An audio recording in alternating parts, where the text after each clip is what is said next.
Hello everyone, welcome back to my YouTube channel. This is Swati.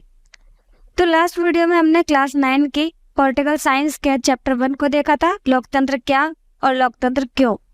उसमें हमने देखा लोकतंत्र की डेफिनेशन और किस जगह की सरकार को, शासन को हम कह सकते हैं कि वो लोकतांत्रिक है या नहीं। इस वीडियो में हम बात करेंगे लोकतंत्र में कुछ कमियों और उसकी कुछ खूबियों के बारे में। So let's start. तो सबसे पहले बात करते हैं लोकतंत्र के खिलाफ की, यानी कि लोकतंत्र में कमियां क्या क्या है। तो सबसे पहले जो इसके अंदर कमी है वो है अस्थिरता। अस्थिरता का मतलब है, जैसे कि हम जानते हैं लोकतांत्रिक सरकार में नेताओं को कुछ समय बाद चुना जाता है, हमेशा वो बदलते रहते हैं, जिसकी वजह से उनकी जो नीतियां होती है वो भी बदलती रहती है, जिससे समाज में अस्थिरता पैदा होती है। दूसरा, फैसलों में देरी। लोकतांत्रिक सरकार में कभी भी एक व्यक्ति कोई फैसला नहीं ले सकता, उसे हमेशा फैसला लेने के लिए काफी लोगों से चर्चा करनी पड़ती है, विपक्षी दल को भी समझाना पड़ता है, जिसकी वजह से इन सब चीजों में बहुत समय चला जाता है, जिससे किसी भी फैसले को लेने में बहुत देरी हो जाती है। तीसरा है भ्रष्टाचार की संभावना। लोकतंत्र में चुनावी लड़ाइयाँ बहुत होती है और जिसकी वजह से काफी खर्चे वगैरह भी होते हैं, जिससे भ्रष्टाचार भी हो सकता है। और चुनावी प्रक्रिया महंगी। लोकतंत्र में चुनावी प्रक्रिया बहुत महत्वपूर्ण है। चुनाव के टाइम पे बहुत सारे प्रचार प्रसार करने पड़ते हैं, जिसमें बहुत पैसा बर्बाद हो जाता है। तो ये पूरी प्रक्रिया बहुत महंगी पड़ती है, जो लोकतंत्र की एक कमी को ही दर्शाता है। लास्ट है सामान्य लोगों को सरकार चुनने का फैसला लेने में कठिनाइयाँ। सामान्य लोगों से हमारा मतलब है वो लोग जो कानून से परिचित नहीं है, जिनको कानून के बारे में कोई जानकारी नहीं है, जो राजनीति के बारे में कुछ नहीं जानते। उन लोगों को पता ही नहीं होता कौन सा नेता हमारे लिए सही है और कौन सा नेता हमारे लिए बुरा है, किस सरकार को वोट डालनी चाहिए, किस सरकार को वोट नहीं डालनी चाहिए, जिसकी वजह से कई बार गलत नेता को चुन लिया जाता है। तो ये है कुछ कमियां जो लोकतंत्र में बहुत ज्यादा देखने को मिलती है। अब बात करते हैं लोकतंत्र में खूबियां की। ऐसी क्या खासियत है लोकतंत्र में जिसकी वजह से इतनी कमियां होने के बावजूद भी हम लोग लोकतंत्र को ही पसंद करते हैं। लोकतंत्र के खूबियों में जो सबसे पहला पॉइंट आता है वो है कि शासन का अधिक जवाबदेही वाला रूप। मतलब इसमें अगर कोई फैसला ऐसा हो जिसमें जनता को समझ ना आए या फिर जनता समझते है उसमें कुछ समस्याएं हैं, तो जनता उसमें अपने नेता से सवाल जवाब कर सकती है। सेकंड है बेहतर निर्णय लेने की संभावना।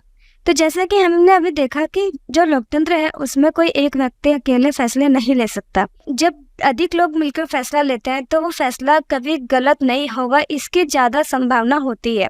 थर्ड है नागरिकों का सम्मान। तो लोकतंत्र में हर नागरिक को बराबर सम्मान दिया जाता है। फोर्थ है मतभेदों और टकराव को संभालने का तरीका उपलब्ध। तो लोकतंत्र में हमेशा हमारे पास जो भी मतभेद, जो भी टकराव, लड़ाई वगैरह होती है, उन सबको संभालने के तरीके भी पहले से उपलब्ध होते हैं, जो हमारे संविधान में दिए होते हैं। लास्ट है गलतियों के सुधार के अवसर। लोकतंत्र में हमेशा किसी भी गलती को ठीक करने के बहुत सारे अवसर दिए जाते हैं। और ये सब था लोकतंत्र की खूबियां और लोकतंत्र की कमियां। I hope you have understood. ये चैप्टर आपको अच्छे से समझाया होगा। अब बात करते हैं इस चैप्टर में आए हुए कुछ इंपॉर्टेंट क्वेश्चंस की। सबसे पहला क्वेश्चन है लोकतंत्र की परिभाषा लिखिए। इसका आंसर है लोकतंत्र वह शासन प्रणाली है जिसमें शासकों का चुनाव जनता करती है, लोग करते हैं। सेकंड क्वेश्चन है लोकतंत्र की विशेषताएं बताइए। तो इसकी सबसे पहली जो विशेषता है वो यही है, इसमें जनता शासकों का चुनाव करती है। सेकंड, लोकतंत्र में चुनाव सार्वभौमिक वयस्क मताधिकार के आधार पर किया जाता है। थर्ड, लोकतंत्र में अंतिम निर्णय लेने की शक्ति लोगों द्वारा चुने हुए प्रतिनिधियों के पास होती है। फोर्थ, लोकतंत्र में निष्पक्ष और स्वतंत्र चुनाव होते हैं जिसमें सत्ता में बैठे लोगों के लिए जीत हार का अवसर मिलता है। फिफ्थ, लोकतंत्र में सभी वोटों का समान मूल्य होता है। क्वेश्चन थर्ड है लोकतांत्रिक और अलोकतांत्रिक सरकार में अंतर लिखिए। तो इसका उत्तर इस प्रकार है, लोकतांत्रिक सरकार। नंबर 1, लोकतांत्रिक सरकार जनता द्वारा चुनी होती है। सेकंड, लोकतांत्रिक सरकार संविधान और कानून के दायरे में रहकर कार्य करता है। थर्ड, यह जनता के अधिकारों की रक्षा करती है। फोर्थ, यह चुनाव प्रक्रिया में भाग लेती है। उदाहरण लोकतंत्र। अलोकतांत्रिक सरकार में नंबर 1, यह सरकार जनता द्वारा नहीं चुनी जाती।